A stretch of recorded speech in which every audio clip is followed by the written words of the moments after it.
Olá, meus caros. Vamos conversar um minutinho hoje sobre um assunto bem especial.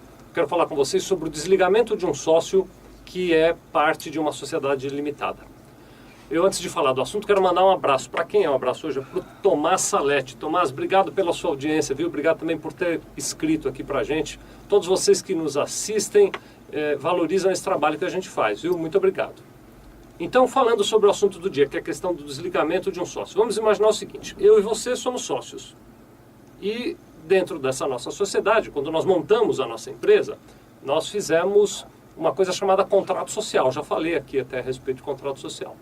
Então, lá naquele contrato social, a gente colocou uma série de informações para criar a nossa empresa. Por exemplo, sabemos qual era o nome da empresa, qual era o endereço da empresa, foi lá colocado um monte de informações. Uma informação importante para essa nossa conversa de hoje é o capital social. Quando a empresa foi aberta, nós fizemos as nossas contas e decidimos ou descobrimos que precisávamos investir, por exemplo, 100 mil reais para abrir a empresa.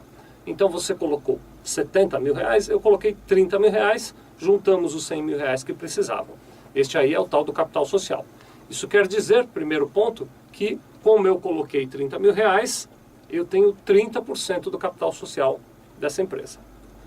Muito bem, no dia que eu decido me desligar por qualquer coisa, vamos por um exemplo, vou mudar de cidade, aí não posso mais continuar sendo seu sócio aqui nessa empresa. O que eu faço? Eu tenho que, de alguma maneira, me entender com você para esse desligamento, né?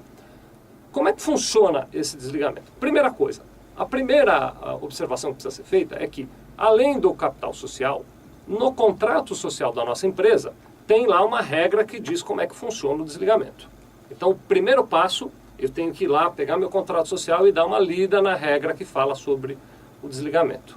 Vou aproveitar para dar um passo para trás aqui. O legal é eu ler essa regra do desligamento antes de eu querer me desligar. Na verdade, antes de abrir a empresa, né?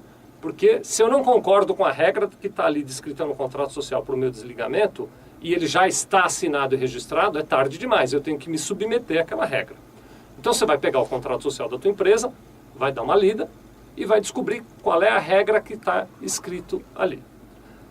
É possível várias modalidades. Eu vou te falar sobre a regra mais comum. A regra mais comum diz o seguinte, que quando um dos sócios quer se desligar, vou repetir, hein? Não precisa ser sempre assim, mas é a regra mais comum.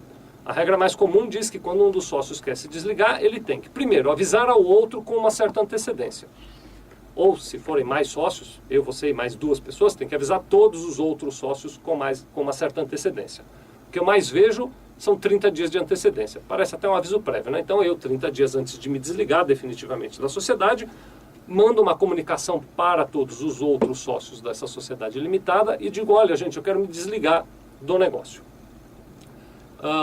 Aí vem a questão de como é que eu faço financeiramente para me desligar. Por que eu estou falando disso? Porque, veja só, comuniquei a vocês, cumpri a regra do contrato social que dizia que eu tenho que avisá-los com 30 dias de antecedência. Agora, para eu me desligar, eu quero de alguma maneira receber os meus direitos, ou seja, os meus 30% do negócio. Alguém aí vai dizer o seguinte, bom, mas isso é muito fácil. Você tem 30% do capital social. O capital social é 100 mil, quando você se desligar, eu te dou 30 mil. Não é assim que funciona. A regra mais comum, isso também está escrito lá no teu contrato social, então vai ler teu contrato social. A regra mais comum diz, primeiro, que eu vou receber 30% do patrimônio líquido e não do capital social. Aí você vai me dizer, mas não é a mesma coisa? Não, não é a mesma coisa, são conceitos diferentes. O capital social é aquele dinheiro que nós colocamos lá atrás quando a gente abriu a empresa. O patrimônio líquido, ele é uma imagem, né? É um dado que não é real, é um dado imaginário, né? De uma situação hipotética que é a seguinte: se nós vendêssemos tudo que a empresa tem, então vendêssemos o estoque, transformássemos os ativos, máquinas, equipamentos em dinheiro, todas as contas que a gente tem para receber, nós recebemos, enfim, se todos os bens e direitos da empresa fossem transformados em dinheiro, e, do outro lado, se todas as obrigações que eu tenho na empresa eu pagasse com esse dinheiro dos bens e direitos, quanto é que sobrava de dinheiro? Então, no final das contas, é algo assim, o raciocínio do patrimônio é algo assim, fechamos a empresa, quanto é que vai sobrar de dinheiro? Pode ser que sobre 10 mil reais, apesar do capital ser 100 mil, pode ser que sobre só 10 mil reais, pode ser que sobre 10 milhões de reais, pode ser que falte dinheiro. dependendo da conta que a gente fizer. O que eu vejo como mais comum é que no contrato social, dá uma olhada no teu, está dito que eu tenho direito de receber 30% deste patrimônio líquido. Tá bom? Então essa é a regra mais comum. No contrato social também está dito como eu vou receber esse dinheiro.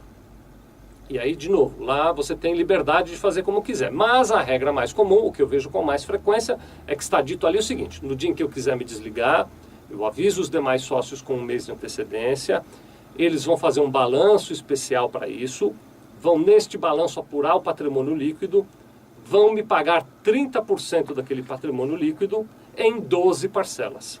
Isso é o que eu mais vejo, não precisa ser sempre assim, mas é o que eu mais vejo. Dá uma olhada no teu contrato, vou repetir, para você saber se é assim também na sua empresa.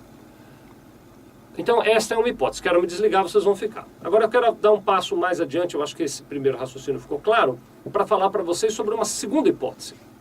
Eu posso virar para vocês e dizer, quero me desligar, e o Felipe aqui decidiu comprar a minha parte na sociedade. Eu conversei com o Felipe, ele decidiu, ele não é sócio hoje em dia da empresa, mas ele decidiu que ele quer comprar a minha parte na sociedade. E ele me ofereceu, digamos, 100 mil reais por aqueles meus 30%.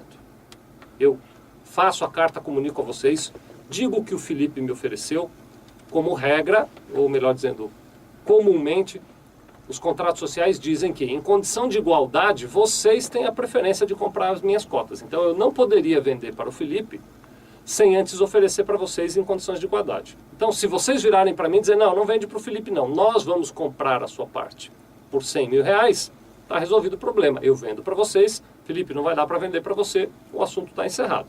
Agora, se vocês me oferecerem 99 mil e não 100, o comum dos contratos sociais é que aí eu tenha o direito de vender para o Felipe por 100 mil e não para vocês por 99. É claro que cada contrato tem um cuidado e é claro que aí tem toda uma negociação que vai ser conversada, mas eu estou falando aqui das linhas gerais. Vamos resumir o que a gente falou? O contrato social rege essa condição de desligamento do sócio, você tem que consultar.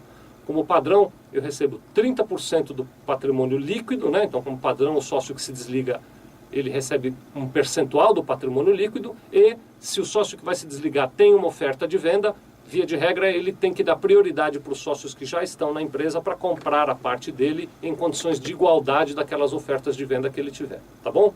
O resumo da ópera é mais ou menos esse aí. Muito obrigado.